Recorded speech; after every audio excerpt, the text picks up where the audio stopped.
Hello there guys and welcome to week 2 of your Kanto weekly highlights, and I apologise for week 1 not having any audio, but as a league, I don't know why they would make this choice, but they wanted to hear my soothing voice yet again commentating over these matches. And we definitely have a host of matches this week in Kanto, definitely some interesting things, and just a little update, this will be the Philadelphia Fanfy's last match of the season. They are replaced week 3 by King Wynot and the Solesio Lunatones, I think, or something like that. I'd have to double check the sheet. But before that, I want to just give a massive shout out to DD Quad for all the work he's put in over all the seasons. It's very saddening to see him leave, and he's definitely a great guy to have. And if he's definitely hitting up at your league trying to get in, man, like if you ever need a reference, just let me know. It was a pleasure to have. And let's start on with I think I didn't really explain actually in the first video, any video actually, how this sort of format works. So what happens is there's 2 conferences. I believe Kanto is split into red and blue, which I do believe, and now each conference has 8 teams. And the way the conference system works is that they play everyone in their division once, and then they play their cross-field rival in their respective divisions. So for example, if you are in the red division, in week 8 you'll play your rival in the blue division. And like many storylines goes, the rival is the person that you'll need to beat to make sure that you clinch your playoffs. And also that could be the deciding week, relegation, a few things like that. You may have had a tougher group in the regular season, and definitely provides a little bit of competition between the 2 conferences. Now after that, the top 3 of each division will go through to finals. Top seeds in each bracket, or each conference so to speak, will have a week 1 bye, with second place third in each conference, and the winner of those 2v3 versus the respective cross-divisional rival. So for example, the winner of 2v3 red in the red division will play the first seed of the blue division. And so it's a little bit of, so it's not a repeat set. The only repeat set will be 2v3, which will be definitely an interesting one because each week it's so close. The longer the season is, the less important each loss is. But it's such a short season of 8 weeks. Every loss and win is crucial. And now the way that free agencies and things work is that you have unlimited trades, but you only have 3 free agents, and you are allowed to trade your free agent spots, so to speak. So for example, on screen, if Flips and Dom decide they want to trade Rota Mo and one of Flips' free agents to Dragon King or Dom for Dronigan, that is allowed. Now, each game, I'm really apologetic for how much I actually know about the game, but just to give you guys a quick little rundown, we have in the blue corner, we have Flips, coach of the Southampton Star Raptors, rocking out Swallow, Drapion, Rodamo, regular Ordino, Mega Heracross, he loves that thing so mumuch, and Celesteela, and Celesteela is one of his EU users. Now, on the contrary, my good friend Mr. Dom has gone with a bit more of a lower tier sort of build this week, bringing his Crook, Mega Diancie, Zapdos, Vaporeon, Dronigon, and of course Linoon, the GOAT. If you guys ever remember the Goon from seasons before, this is its big brother, Linoon. And we're definitely going to have some fun to see this game and see how this game pans out. So we see the lead of Dronigan against the Rodamo. I assume a Volt Switch is coming. Ooh, no, AV by looks like by the indication of damage. My grave little, oh right, oh I think that's some XX lyrics or something like that. Flips is known for his master of music. Now this is an interesting play, Dom can protect this turn and switch out, or he can do the lead seed, and Dom makes a very, very good play there. He gets it read right. Flips goes to the protect just to scout, as we see another Volt Switch come out, which is definitely an interesting play. And now we see the switch back into that Rotom mode, so break up fast against the Tweety. The Tweety now returns the favor, return to sender that Volt Switch, and comes back into Dronigon, and it takes another one. I assume it's AV by the way, saying here, alright, I'm really underestimating Ridley's bulk, and Ridley gets that prediction right. On that Aldino, we're going to see some regen bullshit wish passing here, and don't worry, it goes for a toxic and misses, as that Vaporeon comes in, and we know how that Vaporeon wants to deal a bit of its bullshit of its own, really. Give it to one another, and a bit of stick. So we say break up fast, interesting, with Christina throws up her wish. What's she wishing for? Is she wishing that all people are beautiful and don't let them down? Goes back into Ridley. The Ridley takes that Leaf Storm. Oh, that's going to suck for Flips. Assault vested and probably getting pretty low. Makes another Leaf Storm play. As this time, Dom just fires up with another fire punch. 12 turns in. We haven't seen him on dead yet. I'm on the edge of my seat. I don't know how you guys are feeling. And here comes Ordino with taking another fire punch. Flips claiming a misclick. I think he's just put the wrong loop in the sample, really. And we see the protect. This Toxic's really, really nice from Christina early on. Just wearing down this Ordino. Ordino is a really annoying thing. It's like a 3 shot. I didn't miss as a Toxic. Oh my god, I just feel so bad for Flips at this moment in point of time. He's been making some good plays, but is not being rewarded. And Dom, being the lucky player, he's been hitting fire punches. And Heracross really drops. Another misclick, and here we go. The Dragon has picks up the first kill of the match against that Mega Heracross. Broken Hearts comes in, and I assume the Boom Burst lives on 2. Whoa, that is big. Break Bones, the Drapion comes in, and nice read on the Sucker Punch there. Goes for the knock. That's a nice play. Knocks off that Expert Belt. I thought it was I severely underestimated that bulk, boys and girls. I told you early on in the match I may have done that. Here we see Swiper No Swiping come in. Goes for that knockoff. Sally is getting lower and lower. Are we going to see the double C play here, or are we going to see a protect? And we see the switch. Interesting. I think this could be game. Linoon is in here. It is probably going to pop that Agua Berry of its, or Figgy Berry, or we don't discriminate when these Pokemon choose their berries. We just discriminate against Dom. And now we see the switch in, and this is a Dead Swallow. Lanoon coming up with those clutch kills. I'm going to say Sally probably go for a protect here just to stall out a turn of poison, which is a very, very smart play by Flips, because in the NBA, if your opponent wins by 4, they get a bonus point, which can become really crucial in such an 8-week season. Each bonus point you get really, really helps. Drapion goes down, and Flips is just picking his fodder against this Linoon. A lot of people thought it was a lower tier pick, but Dom has picked it very cautiously. Now, you see Dom trying to play for the 4-0. I'm sorry about that. I misclicked, moved my mouse. And we see the Wish. And this is a dead thing, and I think this is game over. If this is Scarf Crook, it's not. But that's a dead Crook. And that's the only Crook that matters. We see Tweety come back in, and Tweety's probably just going to stall this thing out, I would imagine, with the Heat Waves. Ooh, that looks a bit offensive. And then, what do we see? Do we see the Volt Switch or the safe win? The safe win. Unfortunately there for Flips, but Dom and the Golden State War Turtles claim another victim this week. Actually, they didn't claim one last week, but who am I to judge? And for the second game of this week, I'm going to have to edit now. So for the second game of this week, we have Shammy15, coach of the Brooklyn Braviaries, against my good friend, my good amigo, my good Francesc. I wish I knew more Spanish instead of trying to speak in a Spanish accent, but I guess that's my fault. And so, Shammy has brought his Mega Medicham, Rotom Wash, Skarmory, Volcarona, Sylveon, and Ditto. He decided to bring out the big toys to play. Cesc, on the other hand, has brought in a Lando, Mega Gardevoir, Exploud, Kamo, Conkeldurr, and Suicune. So none of these boys are leaving their little throats at home. Definitely interesting to see that probably both lower tier picks on either side being the Ditto and Kamo, which Kamo is probably a bargain in my opinion in RU. There's a lot of good bargains in RU this season. I wanted to sniff the coaches out, show some love to these mons. And so let's get into it. Rotom Wash is the lead choice by Shammy as Exploud comes in, and that's a very, very nice Boom Burst turn 1. And we do see the switch out into the Skarmory. So definitely interesting play. Definitely a good scout by Shammy turn 1. As we see the Gardevoir come in for free here, but Shammy just calmly gets up his rocks.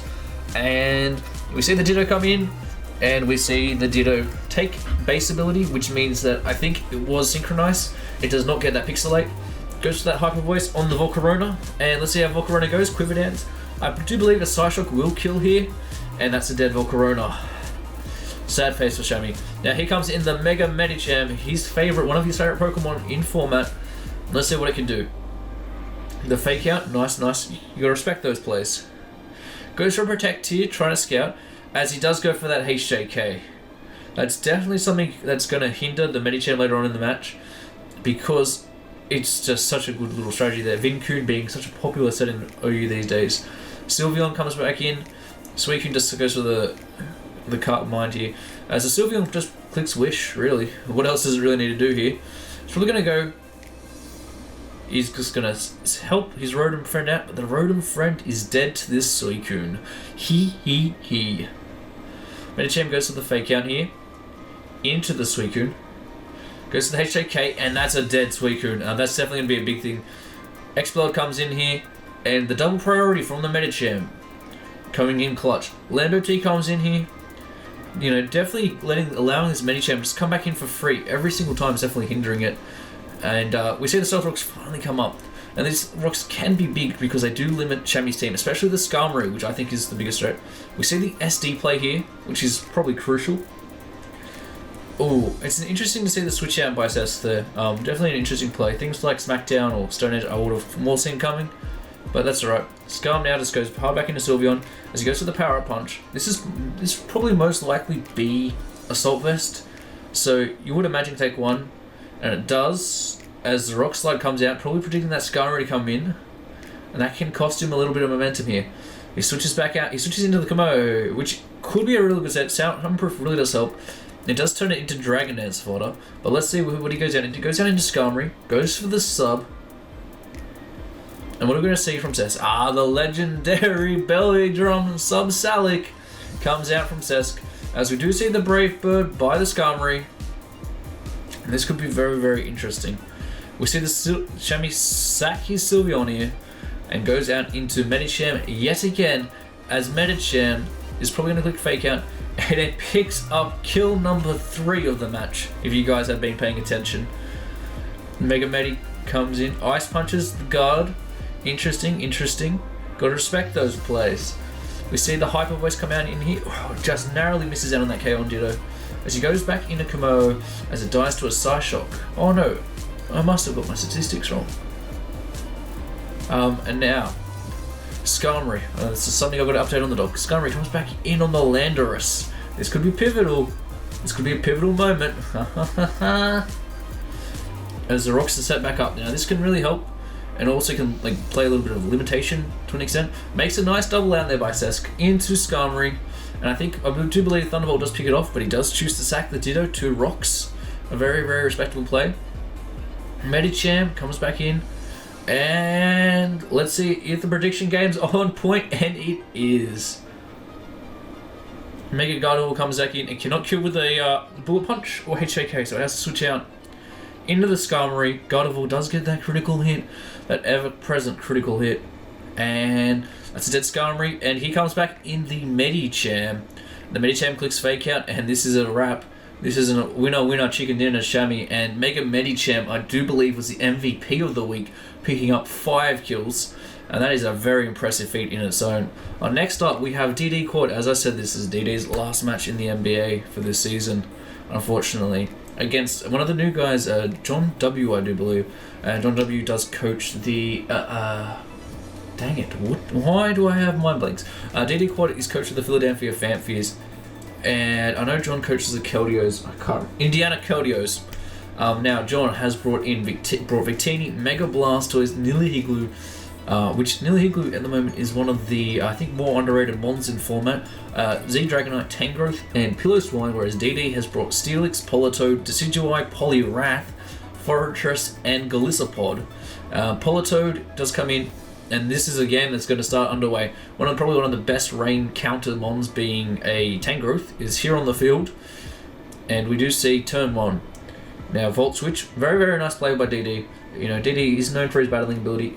In switching into that Decidueye, this is going to be a long match, I feel. The Spirit Shackle does come in, and this can be very, very crucial.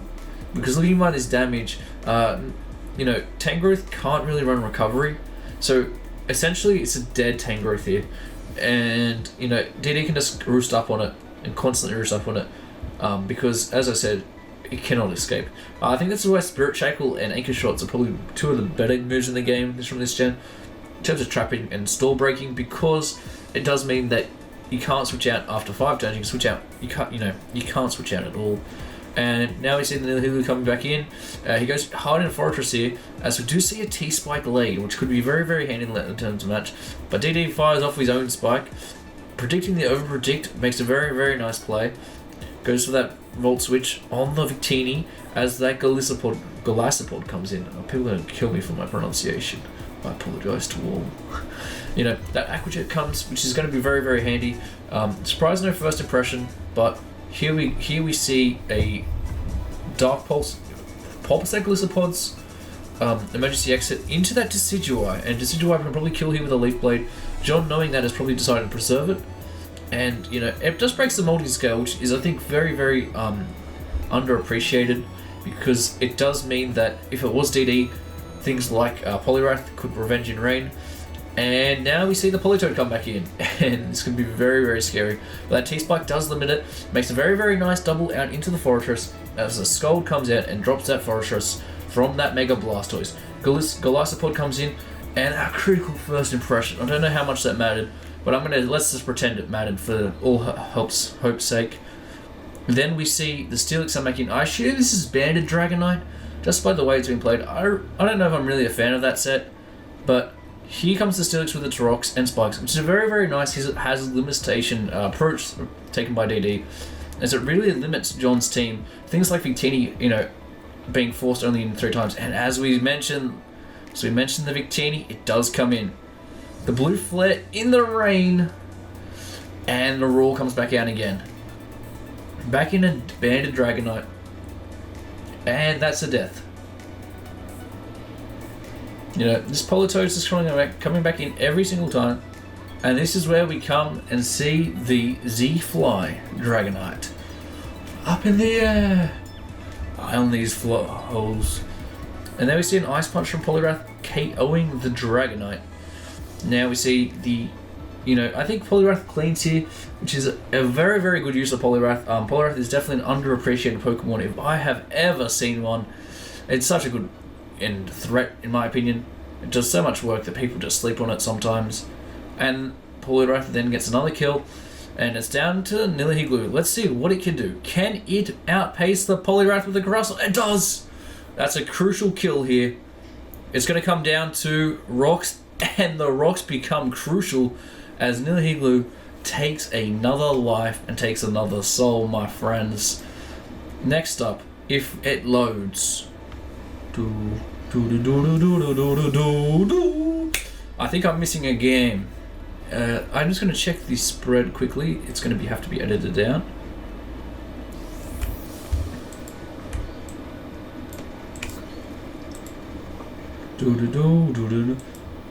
Now, the next game.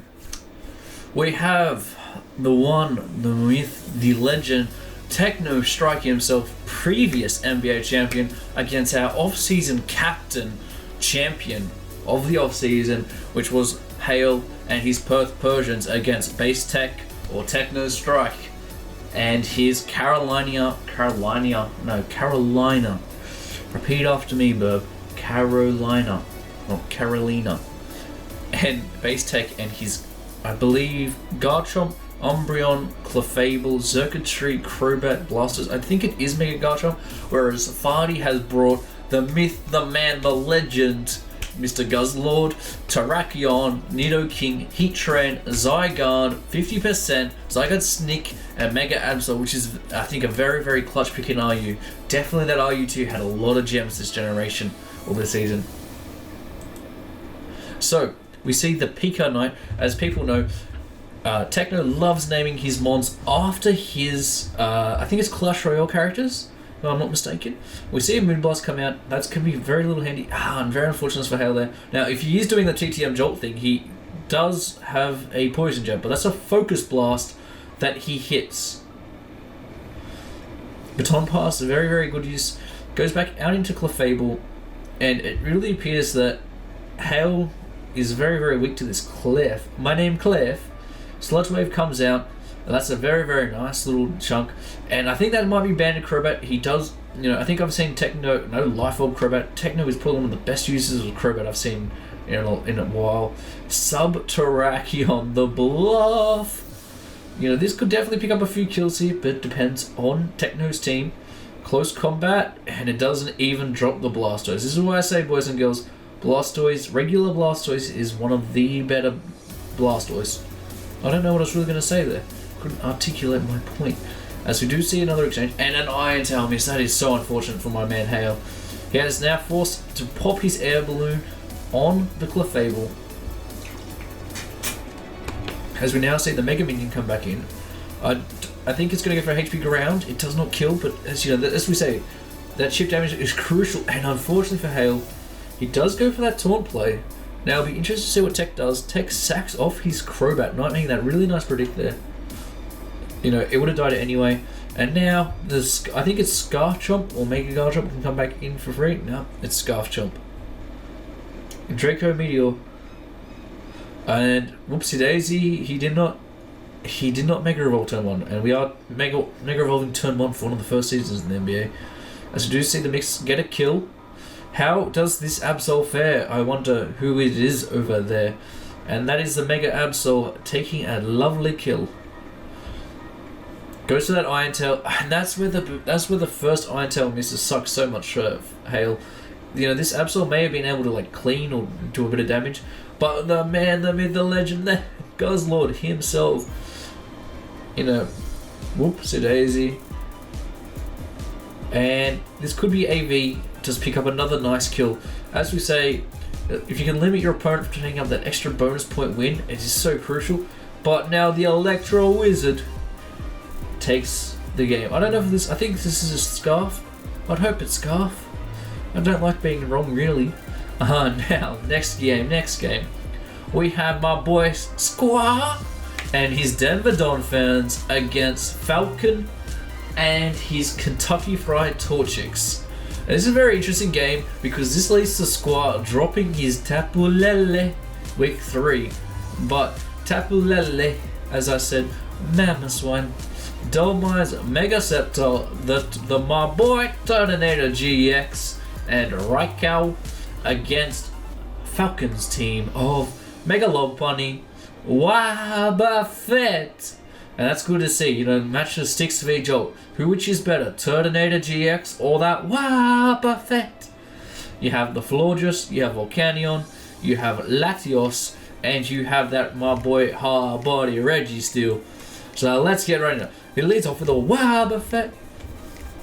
As we do see a Carmine turn 1 here, and I do believe that the Wobbuffet this turn will just go for the Encore. No, it goes into Sweet Caroline, and that Z Ghost move fails Squaw, which is definitely a MSC, and because it's not shiny, it means it cannot use that coveted Aura Sphere. Oh, that crit by Falcon definitely hits, hurts. Definitely bringing up PTSD for Squaw in that final of last season when these two faced off last time. Wisp. And this is why we don't call our Pokemon Swag. Gosh, I'm very ashamed. If it wasn't Swag, it might have done something. Goes back into that Jack Sparrow to sack it. And what do we see come out here? Oh, my boy Manny the Mammothswine. But Scarf, Volcanion. Oh! You know what they say, it's no good beating a dead horse, but when it's Squaw, my boy can't catch a break. Dragon Pulse goes hard into that. Nothing. And that's the second good read by Falcon in this game, where his switching has really helped benefited him against Squaw.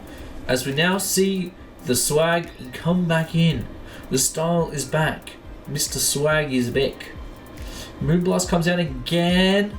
The flamethrower here does a lot of damage. That's definitely let a dent in that side, that floor, just the flower power. And I do believe the 2-chain Tapu Lele is coming in. I do believe this is Scarfed. Oh, maybe it's not. That throws out that Toxic, which I thought was an interesting play. Probably trying to predict that Wobbuffet to come back in. But, you know, maybe it was Scarfed, but I don't really understand that sort of bring by Casey. But then again, I don't understand a lot of Casey's life choices. He's a much more nice guy than I am, so it's hard for me to comprehend people being nice to one another. And here the Reggie goes for the rest. This is where Aura Sphere could have really held down this Raikou, but I don't know the reasoning behind it. Goes into Twin Leaf, goes to Sleep Talk. This is Sleep Talk Reggie. Focus Blast into that Florges. See, Cool comes back out because he goes for the Wish. And that is a 23% from a Raikou.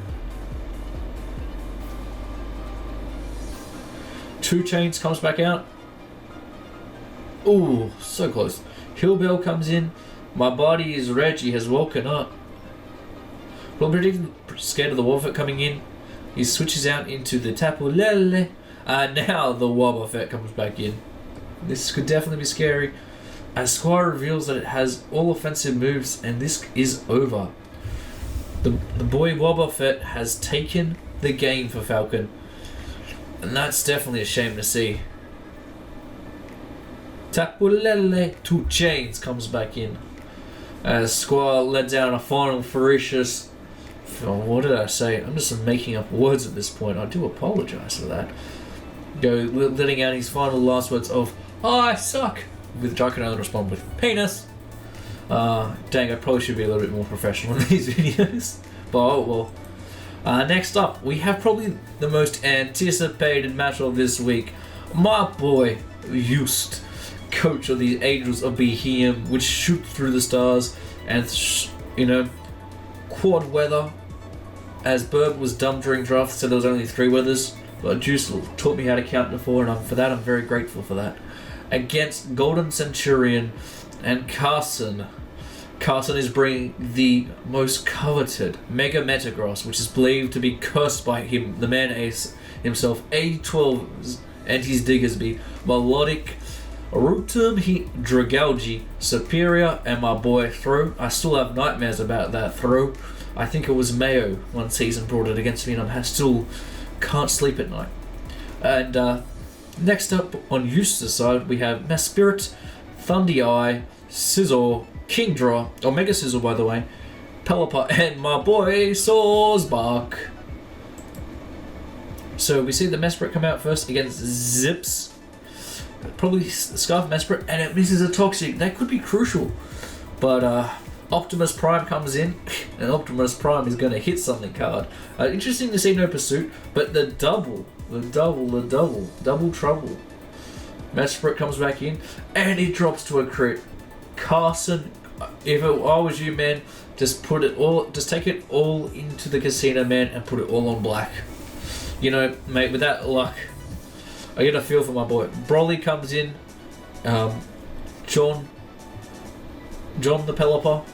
Don't know why he's named John, but it seems like a used thing to do. Just name the Sizzle. Why isn't the Sizzle named John? Provide me with answers, please. He's interested in why your Pelipper is named John.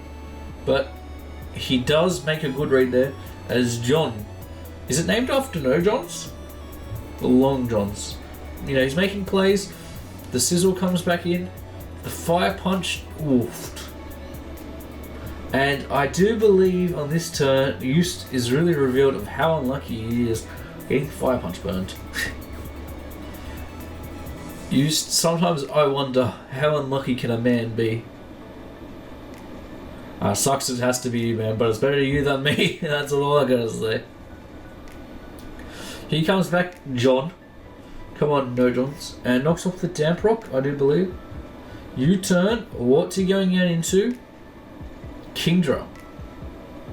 There's no knockoff there. And do we see it? Do we see the Z-Splash? We do indeed. Storm Throw. Imagine that was Circle Throw. Imagine how mad you'd get. Broly's dead. Kingdra picks up 1 kill. Goes into Milo. Outrage. That's a dead Milo. As I was saying, boys and girls, there was a Milotic on the field. Now there is not a Milotic. Mega Metagross proving to us why we should ban it, but we have an idiot of a commissioner.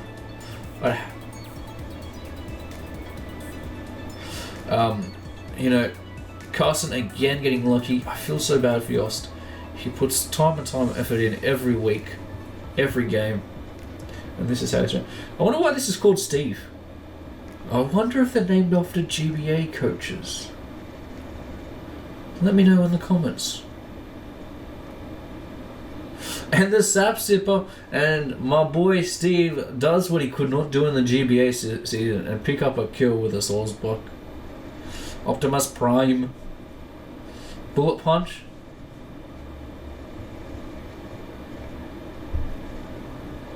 Another crit. I think Yoss has just got to the point of this match where he goes, look, if I'm not poisoned or hacked for the next 35 turns, I'll be a happy boy. Sludge Wave. I reckon this is a AV Salamander.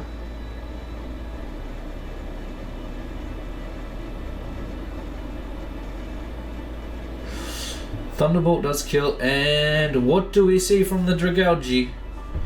It's a HP fire. It's just about 10. HP fire again.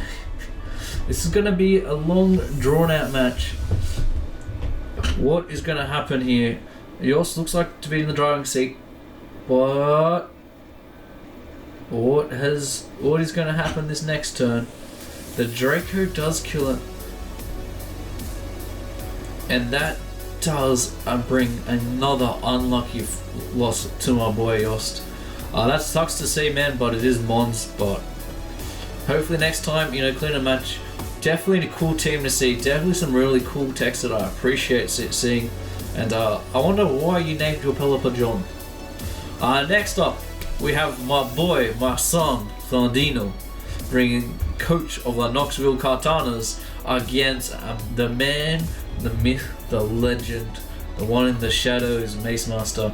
And Mace Master is pretty upset that he cannot bring Bright Powder Mega Beetle this match, or on Rosa Raid, or on regular Scissor, or on Garchomp, or on Renokus, or on Buzzwole. But Thondino, he's definitely bringing those wide lenses on these Manaphy, Seismitoad, Regice, Arcanine, Kartana, and Kyurem. We got to make sure, scout out what it's going to do. We don't want to miss these. We don't want to miss these hits. And Bark is up against Ian. Why is it Ian against Darrow? A free Wisp to the Bark. Now this is special Garchomp. There's no issues, but it's a rock setting Garchomp. That could be an issue for Bark. Rosa raids, takes that Ice Punch, snatches it, if I just say so myself. Bark comes back in, and it's a switch in into Darrow, and he makes the raw play. We see that Rosa raids comes back in, and are we just going to see 32 turns of raw? Burning the Magic Guard Pokemon is not advised. Warning, please do not burn magic. And now we see the Fetus. That should be with an O, but that's okay, we'll ignore the fact of that. As we see the Regice go for the Rock Polish. My boy Thondino, he thinks he's going to crit him. Crit! No crit. That's a dead Regice. Knockoff, that's a clean 65%. Recover, are we going to see a crit? No, we don't see a crit this turn. Recover again. This is why we draft Dark types. Zavej, if you are watching this is why we draft Dark types. Let me know if you got the reference there, bud. I know, so self-centered, aren't I? I'm a bloody mess. And then knockoff crit. Oh. But that's a dead Seismitoad at least. Bashuto. Oh no, Boosto. What the fuck did I read? Here we see the SD. Oh, got so much thrown in there. And the Scarf, HP Fire, Sizzle. Bark. Interesting play by Cody there, because if Thunder went for the Morning Sun, he gave up a lot of offensive momentum. But here comes in Darrow, and Darrow takes the Flare Blitz. But Bark doesn't take a Flare Blitz. Winterfell, I appreciate my landing now, my son. Make sure to watch Game of Thrones. I think this is over. As we see the Ice Beam, and do we see an U-turn? Interesting play. I think he's just going into his Ironclad. Interesting. Oh dang, I was hoping for an Iron Defense pass Mega B, but alas, poor Yorick. U-turn, as I said, boys and girls, remember what I said before. If you win by 4, you get a bonus point. Life Orb, Manaphy, and no luck for Cody there. That definitely does suck, but then again, I would take a win any day. That's a dead thing. And on to our last match. Everybody knows when you talk about the NBA, there's one name that comes to mind. It's the A12, the Diggersby Lover, with his Ash or Cash team. Bring this week is Infernape, Torkoal, Donphan, Rotom, which Rotom Dex counts as an Ashmon. I want to make that clear for those viewers at home to say, Ash's Pokedex does not count as a Pokemon. Look, we consider it a Pokemon. Next up we have Goodra and Greninja against the monster. He's the monster that lurks in the shadows and under your bed, and it's the reason why I can't sleep at night besides my clinical depression, being my boy Wyatt and his LA Landeress, because Los Angeles is the place to be. And he has a very interesting Alolan Raichu with a Tapu Koko, with a Breloom, Uxie, Empoleon, and Mega Charizard X being the lizard cousin, and even appropriately named. A12 gets some nicknames. U-turn, interesting. Both scarfed. The Jack Yu. We see a nice Aruchu Peekaboo. Oh, this would be a joke at school. Well, we would go knock knock of the Rob tribute, and then go, who's there? And we go, Pika. Pika who? No, it's not Pika who, it's Pikachu. Got him. We see a U-turn into the Zard VP and Zard Vice President. Then who's the president?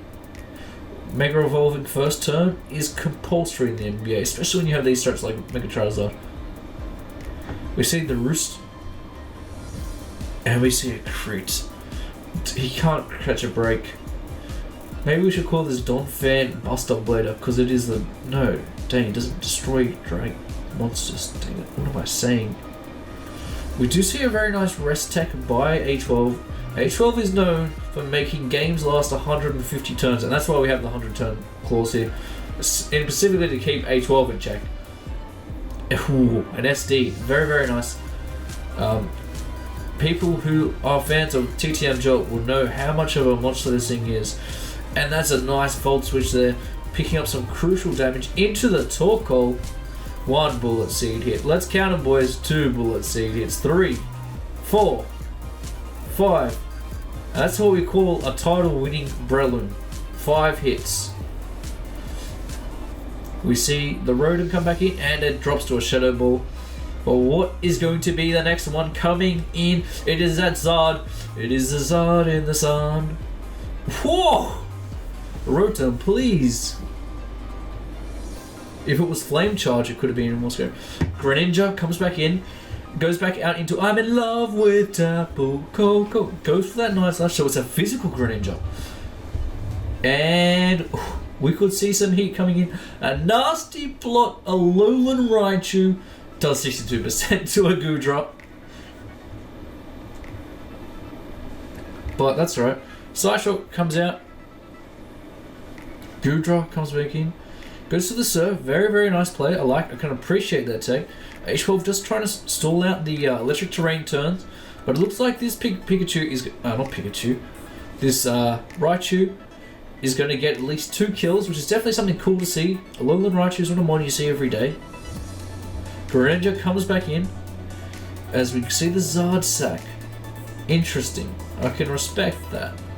Infernape comes in on the Alolan Raichu. Forced to lock itself into that deadly close combat. The Rob Tribute comes out. And do we see a U-turn this turn? No, it goes to the Psychic. Interesting play. Ooh. That's harsh. And do we see the Agility Empoleon come in clutch? No, we don't. But is it Chopple? Find out next time on Total Drama Island. Flare Blitz comes out and it does not kill. And that is the game. As always, guys, I am the Flying Bird, bringing you another weekly recap of the NBA. And until next time, peace.